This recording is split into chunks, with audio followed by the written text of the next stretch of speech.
Hi friends, good morning. ಇವತ್ತು ನಾವು ಶ್ರೀ ರಾಮಲಿಂಗೇಶ್ವರ ದೇವಸ್ಥಾನಕ್ಕೆ ಬಂದಿದ್ದೀವಿ. ನಿಮಗೂ ತೋರಿಸೋಣ ಅಂತ ನಾನು ವಿಡಿಯೋ ಮಾಡ್ತಾ ಇದ್ದೀನಿ ಫ್ರೆಂಡ್ಸ್. ತುಂಬಾ ಚೆನ್ನಾಗಿದೆ ಫ್ರೆಂಡ್ಸ್ ದೇವಸ್ಥಾನ, ಹಳೆ ಕಾಲದ ದೇವಸ್ಥಾನ.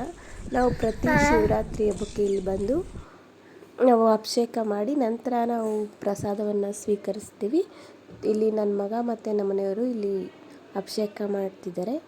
ಬನ್ನಿ ನೋಡೋಣ.